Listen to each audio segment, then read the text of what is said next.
मरेगा मेरे हाथ से, तू मरेगा।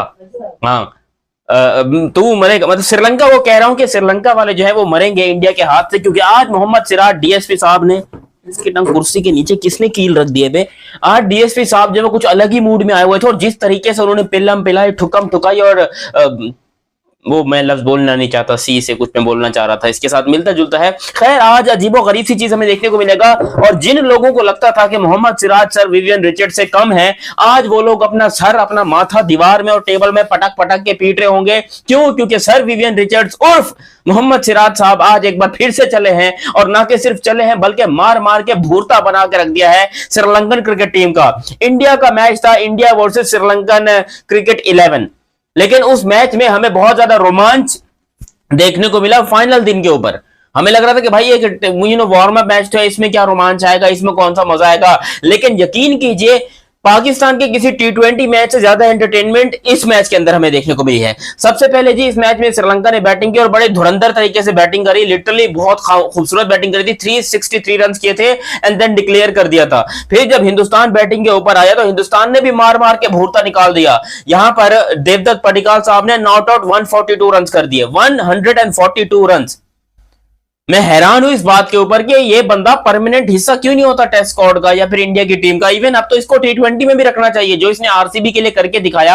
आपको क्या लगता है कि वो सिर्फ ऊपर ऊपर से किया? भाई ये अंदर तक करता है। देखो, पहले तो जिन लोगों ने चैनल सब्सक्राइब नहीं किया वो सब्सक्राइब करें, और सब्सक्राइब करते साथ ही बेल आइकन दबाएं। चलो जल्दी से, और अगर फेसबुक पर देख रहे हैं तो फॉलो भी जरूर कर लें।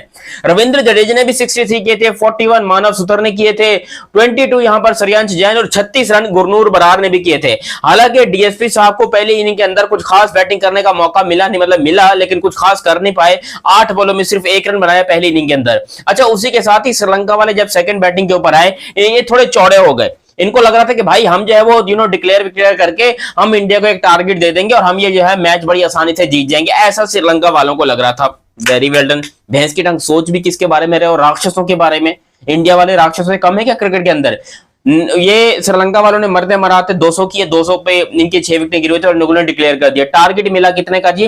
टारगेट मिला 214 रन का, और 214 रन के टारगेट को जिस तरीके से पेला और रगड़ा है, मैं हैरान हूं कि किस तरीके से ऐसा हो सकता है। असल में बैटिंग तो बहुत सारे लोगों की आई है, लेकिन विकेटें सिर्फ 4 ही गिरी हुई थी। अगर आप ओवरऑल इस इंडिया की सेकंड इनिंग की बात करोगे, जिसके अंदर 61 यशस्वी जायसवाल ने किए और 46 बॉलों में किए, 2 छक्के 9 चौके, 132 का स्ट्राइक रेट। अरे बाबर आजम भाई सुन रहे हो?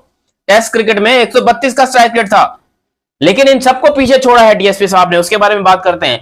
44 रन यहां पर शुभमन गिल ने बनाए 54 बॉलों में, इनका भी स्ट्राइक रेट ठीक ठाक 81 का था। ऋषभ पंत भाई साहब जो है वो कुछ अलग अंदाज में दिखे, आज 68 बॉलों में 28 रन किए, 41 का स्ट्राइक रेट था। हालांकि नेचुरली इनका स्ट्राइक रेट ऐसा होता नहीं है। ध्रुव जुरेल भाई जो है वो भी 85 के स्ट्राइक रेट से 17 रन किए हैं।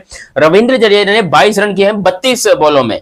उसके बाद मानव सुतर 4, गुरनूर बरार 2 और श्रेयांश जैन भी 2, ये इन लोगों ने रन बनाए। जबकि सारा का सारा बेड़ा गर्क श्रीलंका का किसी ने किया है, यानी श्रीलंकन क्रिकेट का, तो वो क्या है? डीएसपी मोहम्मद सिराज ने 15 बॉलों में 32 रन, 1 चौका 4 छक्के, और ये चारों छक्के एक ही ओवर के अंदर आए। Can you believe that?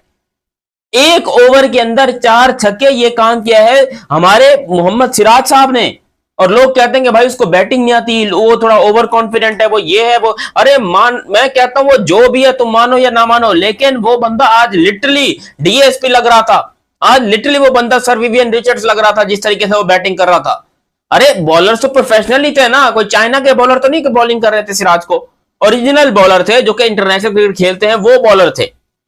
और लोग कहते हैं कि सिराज भाई का हमेशा मजाक उड़ाते हैं। खैर, मजाक उनका उड़ाओ ना उड़ाओ पर्सनली तौर के ऊपर है, लेकिन ये एक वार्म अप मैच था। इस मैच में ज्यादा कुछ था नहीं, लेकिन जो कुछ भी था वो हमें देखने को मिल गया। आज आखिरी दिन था इस मैच का, और आखिरी दिन के ऊपर जो शानदार एंटरटेनमेंट हमें देखने को मिली है दोनों टीम्स की तरफ से। क्योंकि पहले तो श्रीलंका ने जो है वो डिक्लेयर किया 200 मार के, उसके बाद फिर जिस तरीके से इंडिया ने चेज किया, एक दिन में ऑलमोस्ट 400-450 रन बन गए, तो ये बहुत बड़ी बात है। इवन इंडियन क्रिकेट के लिए बहुत बड़ी बात है कि भाई उनके प्लेयर्स तेज खेलने में ज्यादा अच्छा खेलते हैं। अगर उनको तेज खेल और पूरी अपॉर्चुनिटी दी जाए कि भाई जैसे मर्जी खेलो, तो और अच्छा खेलते हैं। इंग्लैंड वाले तो फालतू में मशहूर है बेसबॉल शैसबॉल के लिए, लेकिन इन लोगों ने आज अच्छा प्रूव करके दिखाया। अब यहाँ पर इंडिया के मैचेस तो बहुत जल्दी शुरू हो जाएंगे। आई थिंक कोई 15 अगस्त को इनका पहला मैच है, जो कि डेफिनेटली भाई एक अच्छा मैच होने वाला है। आई होप सो कि अच्छा मैच ही हो और इंडिया उस मैच में भी हमें बताए कि क्रिकेट खेली कैसे जाती है, क्योंकि नेचुरली हम पाकिस्तान वाले जब क्रिकेट खेलते हैं हमें खुद नहीं पता होता कि हम कैसे खेलेंगे। अब इंडिया वर्सेज श्रीलंका का मैच यानी कि जो पहला मैच है वो सैटरडे को होगा 15 अगस्त को, यानी कि जो इंडिया का इंडिपेंडेंस डे होता है एक तरीके से, वो एक यानी कि आप कह लो कि भाई उस तरीके से जो है वो मैच खेला जाएगा उसी दिन के ऊपर। तो जज्बा इंडिया का टॉप से टॉप लेवल के ऊपर होगा, ये तो पक्की बात है। और अगर इंडिया वालों ने पहले दिन के ऊपर बैटिंग कर ली, भाई जो ठुकाई करनी है, जो पिलाई करनी है, फिर भाई वो तोहफा मिलेगा इनको, तोहफा मिलेगा भाई इंडिपेंडेंस डे का इंडिया वालों को। तो ये बहुत बड़ी बात होगी इंडिया के लिए अगर वो 15 अगस्त को पहले बैटिंग करते हैं। और मैं तो खैर चाह रहा था कि इसके अंदर अभिषेक शर्मा और वैभव सूर्यवंशी को भी डाल ही देते, मालिक हैं जब इतनी एंटरटेनमेंट मिल ही रही है तो थोड़ा और ही तड़का लगा देते, कुछ ना कुछ हमें ज्यादा ही देखने को मिल जाता। क्योंकि लोग यही कहते हैं कि भाई वो T20 के प्लेयर है, वो ये वो, लेकिन अगर आप इनके फर्स्ट क्लास या डोमेस्टिक के रिकॉर्ड्स देखते हो तो भाई टेस्ट क्रिकेट में भी इन लोगों ने भौचाल मचाया हुआ है। तो मेरे हिसाब से तो एक वक्त आएगा जब अभिषेक शर्मा और वैभव सूर्यवंशी दोनों जो है वो टेस्ट भी खेलेंगे। अब अभी तो वो वक्त नहीं है, जाहिर सी बात है, क्योंकि अभी इंडिया के पास ऑलरेडी बहुत ज्यादा टैलेंट मौजूद है। जायसवाल भाई जिनके साथ ऑलरेडी नाइंसाफी और इनजस्टिस हो रहा है ओडीआई क्रिकेट के अंदर, क्योंकि ओडीआई में हम जानते हैं कि जायसवाल भाई को ड्रॉप कर दिया जाता है हमेशा बगैर किसी वजह के। हालांकि परफॉर्मेंस भी अच्छी है, 3 सेंचुरी भी बना चुके हैं, स्टिल उनको बार बार ड्रॉप किया जाता है। लेकिन अब यहाँ पर भाई मुझे लगता है कि उनको उनके साथ जस्टिस होना चाहिए। भले ही वैभव सूर्यवंशी या फिर अभिषेक शर्मा कितने भी ताबड़तोड़ खेल लें, कितना भी यहाँ पर दगड़ दौड़ कर दें, लेकिन जायसवाल भाई के साथ नाइंसाफी नहीं होनी चाहिए। और शुभमन गिल जो कि अच्छा खेल रहा है भाई, देखो लोग उसके खिलाफ पता नहीं क्यों प्रोपेगेंडा चलाते हैं, उसके खिलाफ बहुत सारी बातें करते हैं, अजीबो गरीब से स्टेटमेंट देते हैं, बट स्टिल मुझे शुभमन गिल जो है वो one of the finest player लगता है दुनिया के अंदर। सिर्फ इंडिया का नहीं बल्कि दुनिया के सबसे खूबसूरत चंद एक खिलाड़ियों में से एक खिलाड़ी है। और मैं चाहता हूं कि ये बंदा इसी तरीके से रहे, ये बंदा ऐसी स्टेटमेंट दे जो कि हम हमेशा जानते हैं, ये बंदा मारता रहे, ये बंदा लोगों को गलत प्रूफ करता रहे। और ये बात पक्की है, ये करते रहेंगे, ये एक बार नहीं ये बार बार करते रहेंगे। इस बंदे को हेट किया गया क्योंकि ये रोहित शर्मा की जगह कप्तान आया, लेकिन भाई ये खुद से अपनी मर्जी से कप्तान नहीं है, इसको बीसीसीआई ने कप्तान बनाया। तो बीसीसीआई को अगर बुरा भला कहना है तो मे भी कह सकते हो आप लोग, बट शुभमन गिल की आई डोंट थिंक सो कि कोई खास गलती बनती है और खाम खाम में आप उसको पेल रहे हो, रगड़ रहे हो। तो मेरे हिसाब से तो भाई शुभमन गिल एक शानदार खिलाड़ी और उसको सपोर्ट करना चाहिए। बाकी इंडिया का मिडिल ऑर्डर एज ऑलवेज बेहतरीन है, रविंद्र जडेजा है, ऋषभ पंत है मिडिल ऑर्डर के अंदर, और अब तो देवदत्त पडिक्कल के भी जलवे आपको दिखाई दे रहे हैं।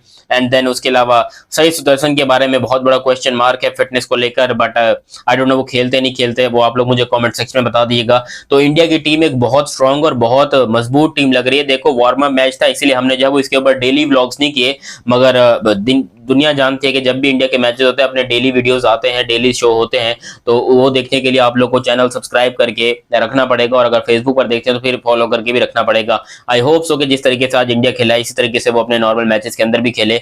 अभी तक आप लोगों ने चैनल सब्सक्राइब नहीं किया तो सब्सक्राइब कीजिए, बेल आइकन दबाइए, अपनी राय कमेंट सेक्शन में दीजिएगा। मिलते हैं बहुत ही जल्द अगली वीडियो में, तब तक के लिए आप हमें दीजिए इजाजत। अल्लाह हाफिज एंड लव यू हो गया, बाय बाय।